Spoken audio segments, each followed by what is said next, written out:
News number 19। Chandni Chowk के कुंचा महाजनी के केश लेकर निकले व्यापारी से 1 करोड़ 16 लाख रुपए की लूट का मामला नाथ डिस्ट्रिक्ट के डीसीपी सागर सिंह कलसी व उनकी टीम ने बहुत ही तेजी से सुलझा लिया है। लूट की रकम का 1 करोड़ रुपए बरामद कर लिया है। बाकी के लिए छापेमारी जारी है। रकम की जानकारी देने वाले किसी ज्वेलर के पूर्व कर्मचारी को भी पुलिस ने गिरफ्तार कर लिया है। मजे की बात तो यह है कि लुटारे ने मन्नत पूरी होने पर लूट की रकम में से 1 लाख रुपया खाटू श्याम के मंदिर में भी चढ़ाया है। यह केस उन सीसीटीवी कैमरों की मदद से खुल पाया जिन्हें कमिश्नर साहब की पहल पर लगवाया गया था। दिल्ली पुलिस कमिश्नर की राकेश अस्थाना ने दिल्ली को अपराधी मुक्त बनाने के लिए पूरी दिल्ली में 10,000 के ज़्यादा कैमरे लगाने का दृढ़ संकल्प किया, जिसकी शुरुआत होलसेल मार्केट चांदनी चौक से की गई थी। दिल्ली के पुलिस कमिश्नर की पहल पर डीसीपी नॉर्थ ने वालसिटी के व्यापारियों के साथ मीटिंग करके चांदनी चौक व आसपास के इलाकों में 300 कैमरे लगवाए हैं, जिसका कंट्रोल रूम एसीपी ऑफिस के लाल किला चौक में बनाया गया, जिसकी मॉनिटरिंग पुलिस द्वारा 24 घंटे की जा रही है। दिल्ली में लगने वाले सभी कैमरों का वर्ल्ड क्लास अत्याधुनिक कंट्रोल रूम पुलिस हेडक्वार्टर में बनाया जाएगा और अपराध होने से पहले ही रोकने का प्रयास किया जाएगा। तकरीबन 40 लाख की लागत से लगाए गए कैमरे की मदद से करोड़ों रुपयों की लूट का पर्दाफाश संभव हुआ है, जिसके लिए हमारे दिल्ली पुलिस कमिश्नर बधाई के पात्र है। दिल्ली बुलियन और ज्वेलर्स के एसोसिएशन, कुंचा महाजनी व वॉल सिटी एसोसिएशन के प्रतिनिधि जल्द ही पुलिस हेडक्वार्टर जाकर दिल्ली के पुलिस कमिश्नर श्री राकेश अस्थाना का धन्यवाद करेंगे। रिपोर्टिंग न्यूज़ मोहम्मद अफरीदी इदरीसी की रिपोर्ट। कैमरामैन मोहम्मद इरशाद के साथ new Delhi speed news 17।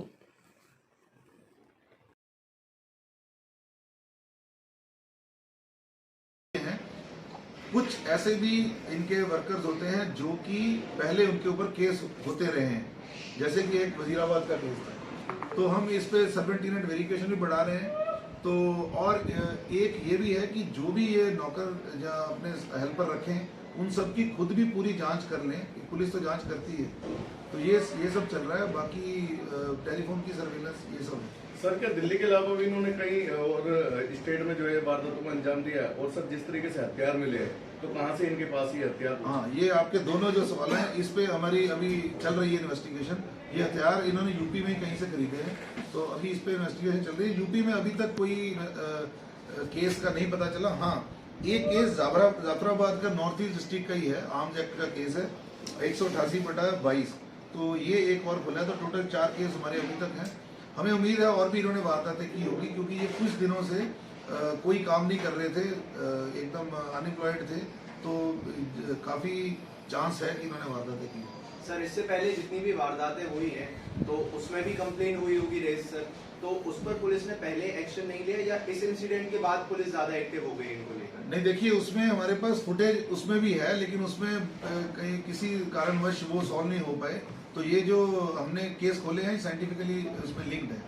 Sir, देखा जाता है वहाँ पर आए दिन इस तरीके की कैश की वारदातें होती रहती हैं, और कहीं ना कहीं कैश जो कैश रहता है कहीं 1 नंबर का रहता है, कहीं 2 नंबर का रहता है। तो कहीं ये कारण तो नहीं है कि लोगों को पता भी नहीं चलता इस तरीके की वारदातें हो रही हैं, रिपोर्ट भी नहीं दर्ज होती?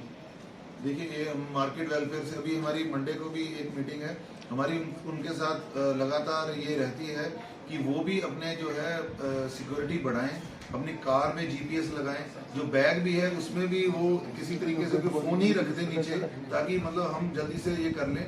वारदातें बिल्कुल होती हैं, मनी की ट्रांसफर इतना ज्यादा है कि क्वांटम के हिसाब से अगर वारदातें देखें तो इतनी ज्यादा नहीं है, बहुत कम है, लेकिन जितनी भी है हमारी तकरीबन मैं पिछले 6 महीने से देख रहा हूँ, सफलता काफी है इसमें। हम जागरूक कर रहे हैं वैसे भी। सर, पुश्ते पे जो डेड बॉडी मिली थी बुराड़ी में, उसका कुछ शनाख्त हो पाया सर? पता चला उस पे जो है ये सोनिया वजीराबाद में मिली थी। हाँ। वो सोनिया विहार की वहाँ की मिसिंग थी, उनको हैंड ओवर की है। उसमें कोई अभी तक हमें तो ना कोई फाउल प्ले या कोई एक्सटर्नल इंजरी नहीं थी। इंक्वेस्ट प्रोसीडिंग मेरे ख्याल कर रहे हैं वहाँ पर। वो नहीं सर, बुराड़ी थाने वाली पुश्ते वाली जो यमुना साइड नहीं, उसमें हमने बहुत उसमें 3 बार ऐसा हुआ है। एक बार हमने आधार की इंफॉर्मेशन के थ्रू, एक बार जो जिस कट्टे पे थी उसमें सोनीपत की एक कंपनी है, वहां के कट्टा जो है वो कंबल। दिल्ली की सिविल लाइन थाने की टीम ने एक रॉबरी जो 2 तारीख की रात को 1 करोड़ 16 लाख रुपए की हुई थी, फुल रिकवरी के साथ 5 लड़कों को इसमें अरेस्ट किया है और रिकवरी के साथ ये केस सॉल्व किया है।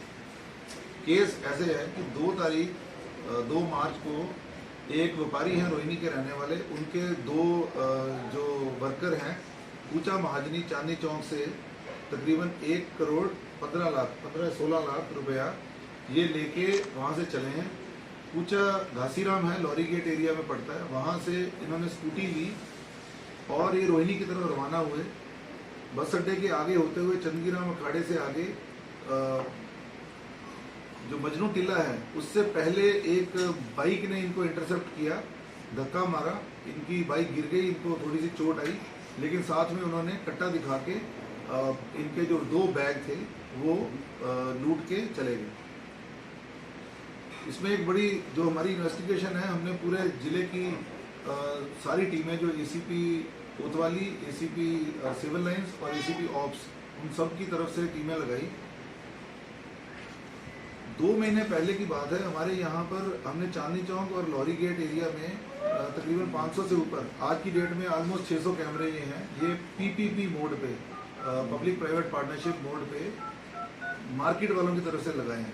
उन्हीं कैमरों में हमें एक क्लू मिला कि जो ये हमारी जो स्कूटी जा रही थी उसके पीछे एक बाइक जिसमें कि एक ब्लू कलर और एक रेड कलर की शर्ट पहने और साथ में एक वाइट कलर की शर्ट पहने जो साथ में चल रहा है, वो इन लोगों का पीछा कर रहे हैं।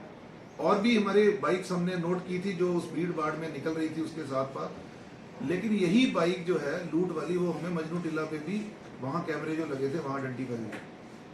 4-5 दिन की कड़ी मशक्कत के बाद बहुत कैमरे जो हमने वहाँ से चले हैं, तो सिविल लाइंस के एरिया में, फिर सब्जी मंडी के एरिया में करते करते फिर जो युधिष्ठिर सेतु फ्लाईओवर के होते हुए ये जमुना पार में मौजपुर एरिया में आके बंद हो गया। उसके आगे हमें क्लू नहीं मिला। फिर हमने एक तरीके से मुखबरी लगाई डोर टू डोर तरीके से, तो हमें कहीं से पता चला कि पिछले 2 दिन पहले कहीं पर 2-3 लड़के हैं जिन्होंने दारू की पेटियां ली और रोज पार्टी कर रहे हैं। इसी पे हमने जब मौके पे ट्राई किया तो किस्मत से ही कह लो, या हमारी जो एक थोड़ी सी मुखबरी भी थी, सेम जो रेड शर्ट थी उसी रेड शर्ट के पहने हुए एक लड़का हमने आइडेंटिफाई किया जो फुटेज में भी क्लियर आ रहा था। उसके चलते हमने एक के बाद एक ये 5 लोगों को पकड़ा है, जिसमें से मौके पे ये 3 लोग ने एक के बाद एक ये 5 लोगों को पकड़ा है, जिसमें से मौके पे ये 3 लोग जिन्होंने रॉबरी की थी वो थे। एक इनमें से जो मुखबरी वाला था जो कि पहले चांदनी चौक में ज्वेलरी का बिजनेस कर चुका है, और एक इनका रिसीवर है जो इनके साथ ही पार्टनर था। ये 5 के नाम है बॉबी वर्मा जो कि ये ज्वेलर का काम कर रहे थे, 47 ईयर ओल्ड है, स्पर्श अग्रवाल, शिवम गौड़ एलियस बेबी, तरुण सहगल एलियस तन्नी, और जो रिसीवर है कृष्ण कुमार एलियस सचिन। इनकी इंटेरोगेशन में हमें पता चला कि इन्होंने पहले भी 3-4 वारदातें कर चुके हैं। इसी साल की आईपी स्टेट की 20 लाख रुपए की एक रॉबरी है सेंट्रल डिस्ट्रिक्ट की, वो इसी में सॉल्व हुई है। लोहरी गेट थाने की एक 65/22 नंबर है रॉबरी 40 लाख की, वो सॉल्व हुई है। कैश की रिकवरी जब हमने इनके घरों में सर्च की तो 1.26 करोड़ इसमें रिकवर हुआ है। फुल रिकवरी इस केस की है और बाकी केसों की भी इसमें रिकवरी हो गई। 10 लाख रुपए का हमें जैसे गोल्ड का बिस्किट होता है तो टूटा हुआ जो गोल्ड का कच्चा गोल्ड है वो ऑलमोस्ट 150 ग्राम का है, 10 लाख रुपए का वो मिला। साथ में एक चेन थी। 2 स्कूटी इन्होंने इसी दौरान अभी रिसेंटली खरीदी है। ये आगे वारदातें करने का भी इनका प्लान था तो वो हमने करी है, और 2 देसी कट्टे और 4 लाइव कार्ट्रिजेस इन सब से हमें सील हुआ। तो ये अभी इस पे तफ्तीश आगे जारी है और भी इन्होंने क्या केस खोले हैं। टारगेट कैसे करते थे? हाँ, ये इन्होंने, क्योंकि ये ज्वेलर जो मुखबर है उनकी मुखबरी एकदम इस तरीके से थी कि कूचा घासीराम से जो बैग लेके स्कूटी वगैरह से निकलेंगे तो उनके पास जरूर कैश होगा। इन्होंने इंटरोगेशन में बताया कि इनको इतनी उम्मीद नहीं थी, ज्यादा पैसा आ गया तो इन्होंने भगवान के चढ़ावा भी चढ़ाया। आपने भी मैसेज देख लिया होगा। खाटू श्याम मंदिर में गए हैं ये 4 तारीख को, और वहां पर इन्होंने चढ़ावा भी चढ़ाया। पूजा महाजनी में पिछले कई समय से सेम पैटर्न पे इंसिडेंट्स हो रहे हैं, तो क्या ये डिस्ट्रिक्ट आपके डिस्ट्रिक्ट के अंदर ही आता है, तो क्या वहाँ पे आपका कोई फ्यूचर प्लान है किस तरह से वहाँ पे सर्वेलेंस लगाई जाए, वहीं से क्राइम होना ही बंद हो जाए? बिल्कुल सर, ये इसी जो आपने बोला है, इसी के मद्देनजर हमने शुरू किया कि अलग अलग तरीके से, एक कि वैसे एरिया में सर्वेलेंस बढ़े तो कैमरे लगवाए, दूसरा सर्वेंट टेनेंट वेरिफिकेशन के कैंप भी लगा रहे हैं, और उनके ऑलमोस्ट, क्योंकि हमने पिछले कुछ केसों में देखा, एक डीबीजी रोड की 7 लाख की अभी केस वो भी खोला था, एक बड़ा हिंदू राव का 17 लाख का केस था, सब में मुखबरी इनके अपने ही नौकरों की थी। अगर नौकरों की और इसमें ये हमने पहले इनके ऊपर भी जो है सर्वेंट वेरिफिकेशन ना करने के मुकदमे भी दिए हैं। कुछ ऐसे भी इनके वर्कर्स होते हैं जो कि पहले